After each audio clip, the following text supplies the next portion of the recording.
করেছে, বেশ ট্রাই করেছে। যদি থাকে প্লিজ রাফির কাছে।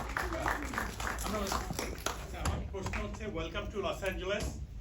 আপনাকে এই কোয়ালিটি এবং সাকসেসফুল মুভি বড় পর্দায় উপহার দেওয়ার জন্য ধন্যবাদ। আমার প্রশ্ন হলো, হোয়াট ইউ সি টুডে বাংলাদেশের movie most opportunities and challenges that you facing? না, চ্যালেঞ্জ তো অবশ্যই আছে, বাট আমরা যেটা করছি আমরা পজিটিভ চিন্তা করি। বাংলাদেশ সিনেমা আস্তে আস্তে এগিয়ে যাচ্ছে। আপনারা যদি দেখেন, আমি লাস্ট 4টা কোরবানিতে 4টা সিনেমা আপনাদেরকে উপহার দেওয়ার চেষ্টা করেছি। প্রথমে ছিল পরাণ, তারপরে সুড়ঙ্গ, তারপরে তুফান, তারপর তাণ্ডব। এবং এই সিনেমাতে আমরা যেটা করার চেষ্টা করছি, সুড়ঙ্গ এবং তাণ্ডবকে আমরা মার্চ করেছি। সামনে এই বিভিন্ন ক্যারেক্টার নিয়ে সিনেমা হবে, এই সুড়ঙ্গ মাসুদকে নিয়ে সিনেমা হবে। এবং সবাই আমাদেরকে বলছে যে সিয়ামের ক্যারেক্টারটা সবাই পছন্দ হয়েছে, আরমান মানসুর, যে অনেক বড় লোকের যে বকে যাওয়া ছেলে, যারা আসলে অনেক টাকা, তাদের যা ইচ্ছে সে তাই করতে পারে, ছেলে মানুষকে মারতে পারে, ওইরকম গল্প নিয়ে আমরা সিনেমা বানাবো। তো বাংলা সিনেমা এখন আসলে ডিফারেন্ট দিকে যাচ্ছে এবং এটা বাংলাদেশে হয়তো প্রথম ফিল্ম ইউনিভার্স হতে যাচ্ছে। এই জন্য আমরা দিয়েছি যে রায়হান রাফি ফিল্ম ইউনিভার্স।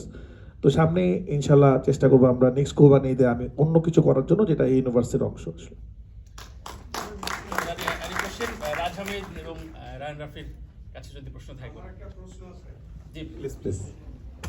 প্রশ্নটা হলো যে আমি মুভি রিভিউ দেখছি কয়েকটা। আমার যেটা হচ্ছে যে যখন কেউ সেলিব্রিটি হয়, সেই সেলিব্রিটিকে সবাই ফলো করার চেষ্টা করে।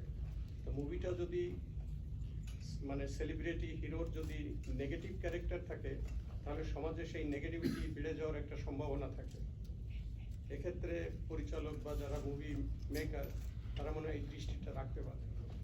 ধন্যবাদ আপনাদেরকে। আসলে আমার কাছে যেটা মনে হয়, অ্যাকশন সিনেমার যে হিরো, যারা অ্যাকশন সিনেমা থাকে, আমরা পৃথিবীর যত অ্যাকশন সিনেমা দেখি, তারা মারামারি করে, কাটাকাটি করে।